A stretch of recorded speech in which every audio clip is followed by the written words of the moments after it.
Profesor Yohanes dan Seminar dan dari situ, bedah buku termasuk Herman Yosef Fernandes.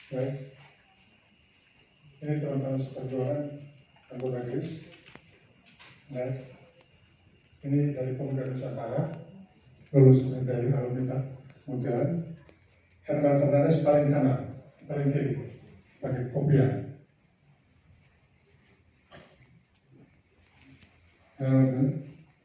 Dalam pertempuran Sidabunda, Herman Fernandes dipercayakan oleh komandannya untuk memegang senjata mesin. Ya, sekali tembak banyak pelurunya. Tapi karena pada saat itu status mereka tentara pelajar, peluru mereka itu terbatas, pertempuran belum habis, pelurunya sudah habis.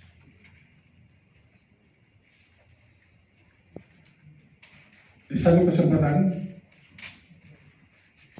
Herman Fernandes dan temannya Lasinda berhadapan dengan pasukan Belanda yang dipimpin oleh Kapten X. Kapten X tinggal menarik pelatuk yang ditujukan ke jidatnya Herman Fernandes. Lasinda melihat itu dan dengan peluru satu-satunya di senjata dia tembak mati itu Kapten X.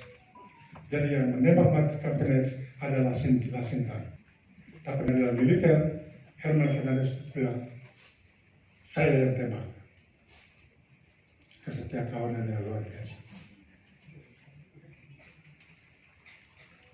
Dan pada saat kita tanya, Herman, kamu pilih negara Indonesia Timur atau negara Yogyakarta? Jawabannya, dan kami tahu dan kami pertahankan, cuma negara Republik Indonesia. Itu yang sekarang menjadi jargon populer saat ini, NKRI atau mati. Itu ada di dalam penelitian kepustakaan yang saya bahwa jargon NKRI harga mati. Herman Fernandes tahun 47 sudah mengucapkan itu. Nah, ini senapan senjata mesin yang dipakai oleh Herman Fernandes. Ini adalah teman-teman seperjuangan di Sidabunda. Ada Martono yang kemudian menjadi bagaimana sikap pantang menyerah, sikap pantang mundur, tidak menyerah. Di sini dibuktikan dan ini tercatat dalam buku tersebut bagaimana Herman Yosef Fernandes menghadapi berbagai rintangan dan kekalahan. Fernandes selalu bangkit kembali dengan semangat yang lebih besar. Keteguhan hatinya terlihat saat ia menghadapi kondisi kerja keras sebagai buruh Promusa di Bayah, Banten Selatan. Fernandes bergabung dengan tentara pelajar di mana keberaniannya semakin diuji dalam berbagai pertempuran sengit melawan pasukan Belanda. Hal ini menunjukkan bahwa keteguhan dan semangat juang adalah kunci dalam meraih kemerdekaan dan kebebasan sejati. Selanjutnya, bagaimana semangat nasionalisme, bagaimana ia menempatkan kepentingan bangsa dan negara di atas segalanya, mendorongnya untuk berjuang dan menggunakan segala yang dimiliki demi kemerdekaan. Patriotisme ini memotivasinya untuk berjuang tanpa henti melawan penjajah. Kemerdekaan dan kedaulatan bangsa adalah hal yang harus diperjuangkan dengan segala daya dan upaya. Warisan patriotismenya terus hidup, mengingatkan kita akan pentingnya menjaga dan membela kemerdekaan serta kedaulatan bangsa dengan penuh semangat dan dedikasi. Selanjutnya, bagaimana sikap anti penjajahan yang ditunjukkan oleh Herman Yosef Fernandes ini sangat menentang sekali penjajahan. Ini terlihat bagaimana Fernandes berjuang keras untuk membebaskan bangsanya dari belenggu penjajahan. Di sini ia mengorbankan dirinya demi masa depan yang lebih baik bagi generasi. Keberaniannya ditunjukkan dalam berbagai pertempuran melawan Belanda, termasuk serangan umum 149 di Yogyakarta, dan Fernandes gugur dalam tempuran Bundar Kebumen, tetapi keberaniannya dalam melawan penjajahan terus dikenang. Kemudian, bagaimana sikap menjunjung tinggi persatuan dan kesatuan? Herman Joseph Fernandes merupakan contoh nyata dari semangat menjunjung tinggi persatuan dan kesatuan dalam perjuangannya demi kemerdekaan Indonesia. Fernandes dan teman-temannya bahkan sempat menolak rencana Jepang untuk menjadikan mereka bagian dari pasukan Senandan dan Keigondan. Setelah proklamasi kemerdekaan Indonesia tahun 45, persatuan di antara mereka diperkuat oleh semangat nasionalisme dan patriotisme yang tinggi, yang menekankan solidaritas dan kebersamaan dalam menghadapi musuh yang lebih kuat. Sikapnya yang menjunjung tinggi persatuan dan kesatuan ini tidak hanya mengukuhkan posisinya sebagai pahlawan nasional nantinya, tetapi juga memberikan contoh serta tentang pentingnya kebersamaan dalam mencapai kemerdekaan dan kedaulatan bangsa. Berikutnya adalah rela berkorban. Di sini menunjukkan dan tercatat dalam buku bagaimana Joseph Herman Fernandes yang rela berkorban, mengorbankan kenyamanan pribadi, harta benda, bahkan nyawanya demi kemerdekaan bangsa Indonesia. Puncak pengorbanan Herman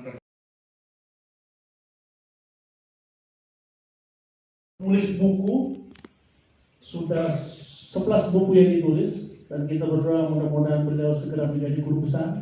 Amin, amin, amin. Dan pada kesempatan ini kita beri kesempatan 30 menit pada Pak Dr. Yapi Tau untuk memberikan pandangan pemikirannya. Beliau lahir di Lebata dan saat ini berdomisili di Yogyakarta, pagi tadi sampai di sini. Dan beliau juga sebagaimana yang disampaikan oleh Pak Letnan Jenderal Kiki Sanakri tadi, bahwa untuk urusan perjuangan kepahlawanan Herman Fernandes ini perlu ada pendekatan dan pengkajian untuk menyusun naskah akademik yang akan diseminarkan di tingkat kabupaten, provinsi, dan pusat, lalu akan menjadi referensi utama dengan basis buku ini dan akan diusulkan kepada Presiden melalui Kementerian Sosial. Dan beliau juga salah satu penulis naskah akademik bersama dengan saya dan saudara Marianus Kleden di Kupang. Dan proses naskah akademik itu sedang dalam finishing proses untuk menjadi naskah akademik untuk kepentingan usulan ke Presiden melalui Menteri Sosial. Kepada Pak Yapi Tau, saya persilakan. Terima kasih Pak Turis Romo dan Bapak Ibu sekalian yang saya hormati. Sebelum di Timor Leste, 2 tahun terakhir saya sering bolak-balik ke Dili, ke Timor Leste, ke Mariana, ke beberapa tempat di Timor Leste untuk penelitian tentang rekonsiliasi. Dan saya kaget tadi Pak Kiki cerita bahwa sekarang Pak Kiki juga sedang membuat sebuah film sebetulnya rekonsiliasi Indonesia Timor Leste melalui film, dan itu luar biasa. Dan saya senang juga Pak Kiki menjadi keynote speaker pada kesempatan ini dan sangat mendukung upaya penulisan buku dan pengajuan Herman Fernandes menjadi pahlawan nasional. Yang kedua juga saya ingin menyapa Pak Melki Lahelina secara khusus. Pak Melki ini sekarang jadi tokoh nasional, tokoh besar di Jakarta, tapi dulu adalah mahasiswa saya di Universitas Sanata Dharma. Dia mahasiswa farmasi dan aktivis, ya, suka menggerakkan mahasiswa NTT untuk berkumpul dan lain-lain. Seperti dikatakan Pak Goris tadi, Pak Melki, meskipun secara akademis, kajian-kajian akademis itu menunjukkan bahwa tokoh ini layak jadi pahlawan nasional, tapi tetap itu adalah putusan politik. Maka kehadiran Pak Melki tentu membawa nilai tersendiri. Dukungan dari Angkatan Laut tadi yang disampaikan pada forum ini juga memberikan semangat dukungan yang luar biasa bagi tim. Kami sekarang sedang membuat naskah akademik tentang Pak Herman. pengajuannya sebagai pahlawan nasional. Saya menyiapkan beberapa poin pemikiran saya ini ya, mulai dari pendahuluan, karena saya menjadi pembicara terakhir. Saya sebetulnya tugas saya dipermudah karena ada keynote speaker dan ada 2 pembicara sebelumnya, apalagi ada penulis buku yang sudah memaparkan isi bukunya. Jadi ada beberapa hal yang mungkin sudah jelas, nanti saya akan skip saja. Saya akan mulai dengan pendahuluan, yaitu konteks, dan menurut saya kita perlu memahami tentang konteks seperti disinggung juga oleh Pak Jenderal Kiki tadi tentang keterwakilan. Itu yang cukup menggelisahkan saya selama proses menulis epilog dan juga di dalam menulis naskah akademik untuk buku Pak Herman soal keterwakilan itu. Saya mulai dengan ini.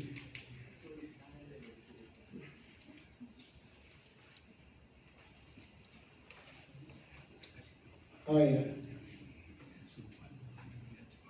iya. Konteksnya seperti ini Pak.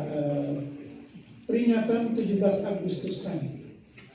Ada banyak orang Flores di sini dan kita bisa melihat perbedaannya. Bagaimana peringatan 17. Waktu itu saya masuk ke novisiat Oblat Maria Makulata ya. Dulu mau jadi pastor saya. Nggak jadi. Dari Singapura Hotel saya ke sini ke Jogja untuk masuk biara, tapi saya akhirnya tidak melanjutkan. Tapi satu hal yang sangat signifikan yang saya amati adalah bahwa peringatan 17 Agustusan di Jawa dan di luar Jawa, khususnya di NTT, khususnya di Flores, itu sangat berbeda. Di Jawa begitu meriahnya. Itu melibatkan masyarakat, ada tuguran malam-malam menjelang 17 Agustus itu ada pesta besar, ada baca puisi dan lain-lain. Tapi ada panjat pinang. Waktu itu tahun 80-an yang terjadi di Flores itu tidak semeriah itu. Ini masih di Jawa, Sumatera itu pada umumnya sangat meriah. Tapi yang terjadi di NTT itu sederhana. Ini sebelumnya. Sebelumnya ya.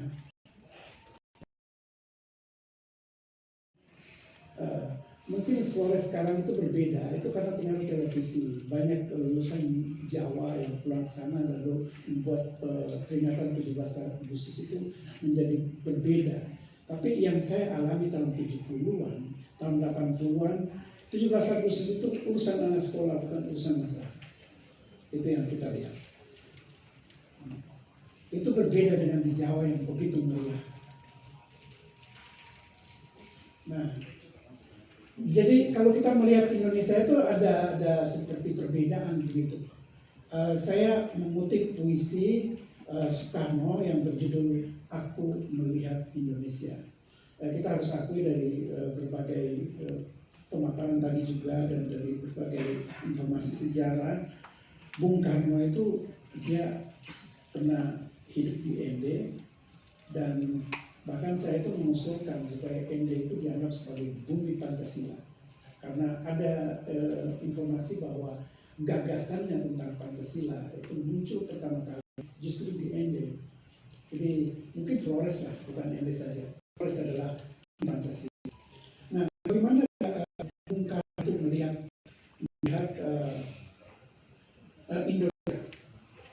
Saya yakin dia juga melihat Indonesia dari kacamata Flores juga, dari kacamata pinggiran pada saat itu. Saya ingin kita melihat puisi ini dulu karena puisi ini bagus banget dan saya sebetulnya latar belakang pendidikan saya itu sejarah dan saya dosen puisi dan menulis puisi juga. Maka saya ketika membaca puisi ini saya sangat tersentuh gitu. Karya Bung Karno, tidak banyak puisi dia. Aku melihat Indonesia. Jika aku berdiri di pantai melihat, aku mendengar lautan Indonesia bergelora, membanting di pantai melihat itu. Aku aku mendengar lagu sajak Indonesia. Jikalau aku melihat sawah menguning, menghijau, aku tidak melihat lagi batang padi menguning, menghijau, aku melihat Indonesia. Jika aku melihat gunung-gunung, Gunung Merapi, Gunung Semeru, Gunung Merbabu, Gunung Tangkuban Perahu, Gunung Kelebet, dan gunung-gunung yang lain, aku melihat Indonesia. Jikalau aku mendengar Pangkul Palaran, bukan lagi Pangkul Palaran yang aku dengarkan, aku mendengar Indonesia.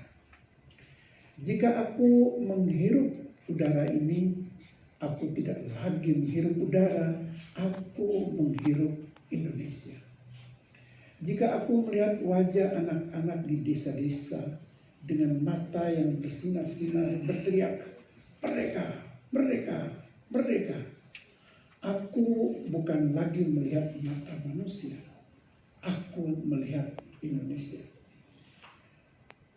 Kecintaan Bung Karno pada Indonesia begitu besar, dan saya yakin Bung Karno tidak membeda-bedakan kawasan-kawasan itu.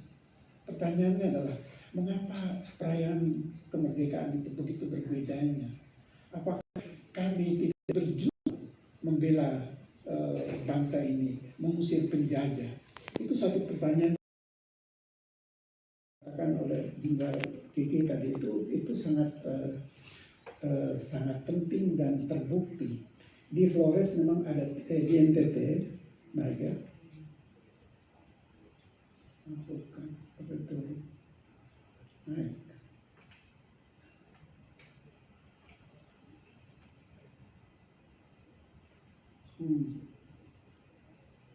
Sorry, saya jadi ini gimana caranya? Kembali.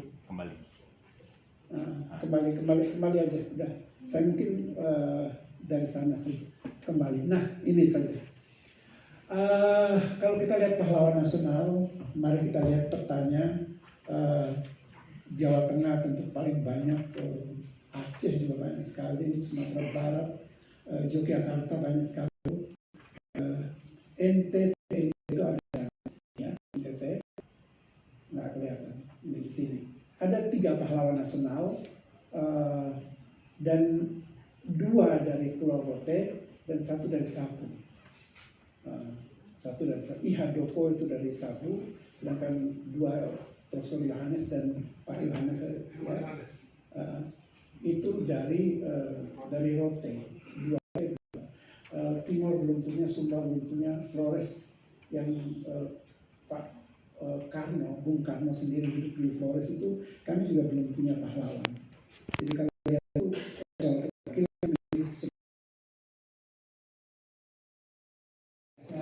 dalam perang kemerdekaan. Nah, orang Flores tidak bisa, ya seperti saya ulangi catatan dari Forum Global, orang Flores tidak bisa lagi dituduh sebagai penikmat buah perjuangan orang lain. Kami juga ikut berjuang. Demikian ulasan saya. Terima kasih.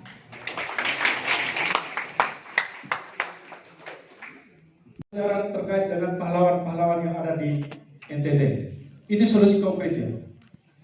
Yang kedua,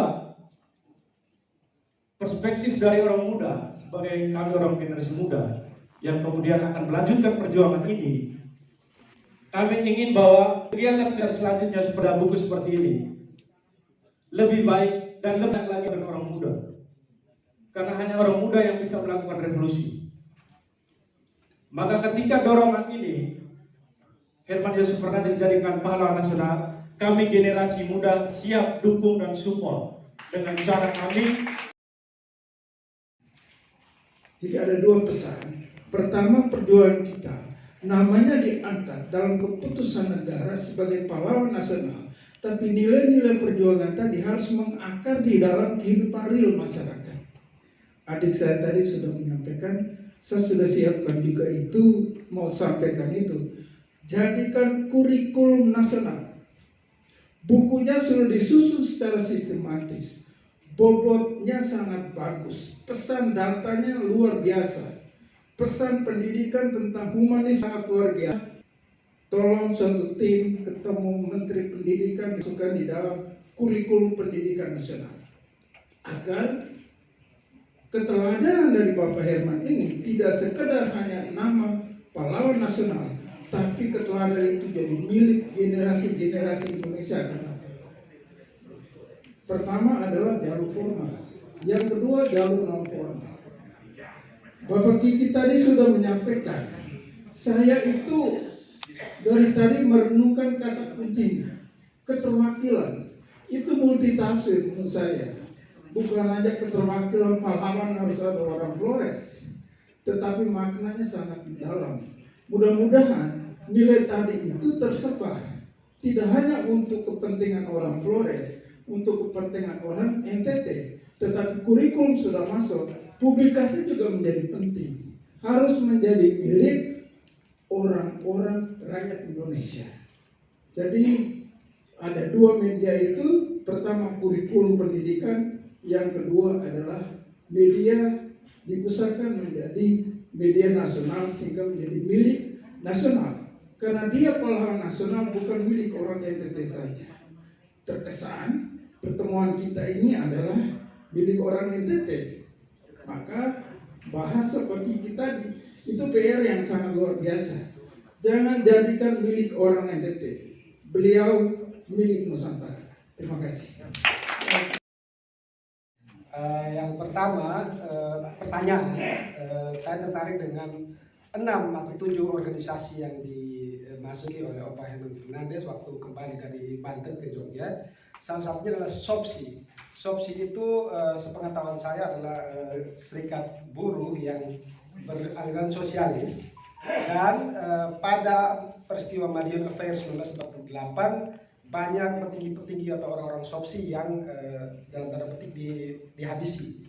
Nah, yang ingin saya tanyakan, sejauh mana penelitian Pak Thomas tentang interaksi Opa Herman Fernandes sewaktu di SOPSI? Itu pertama. Yang kedua, statement saya bukan pertanyaan tapi pernyataan. Saya membandingkan penelitian Profesor Gary van Klinken dari Belanda, yang salah satunya dia membahas tentang kelas menengah di NTT, salah satunya dia membahas tentang Iha Doko, Cak Doko yang kemudian menjadi pahlawan.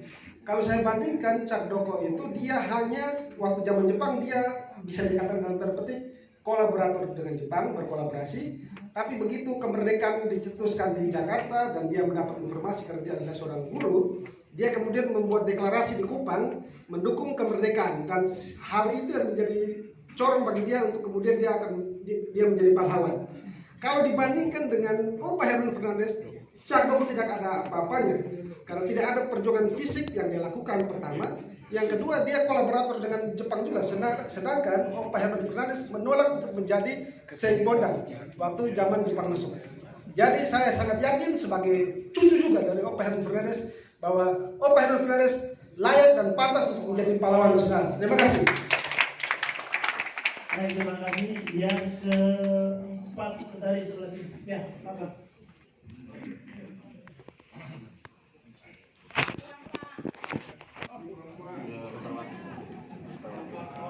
Ya, terima kasih banyak. Selamat siang untuk kita semua. Soal pembuatan kurikulum tentang siapa sosok Herman Fernandes. Jadi tradisi yang selama ini hidup di kita sana adalah tradisi lisan. Belum pernah ada sebuah tulisan. Nah, maka buku ini sebetulnya menjadi awal. Buku ini menjadi awal untuk sosialisasi untuk pembuatan muatan lokal.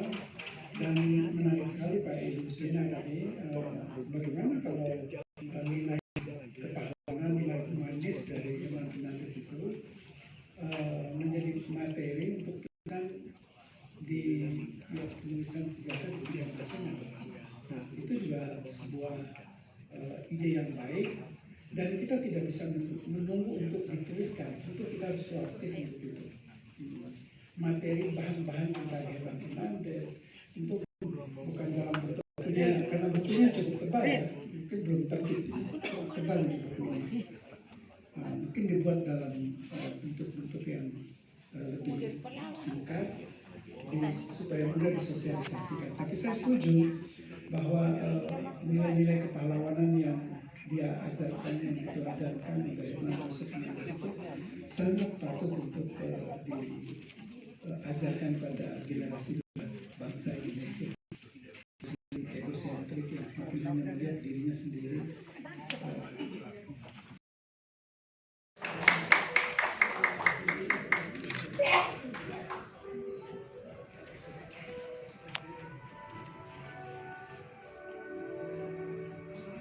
Ya, kami persilakan kembali ke tempat.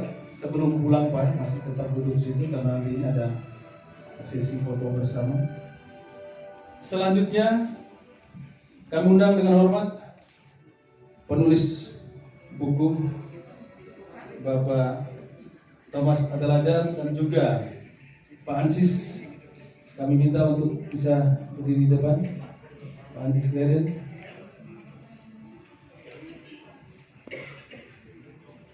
Mohon kesediaan Ibu Grace Sihanjo untuk memberikan cenderamata ini.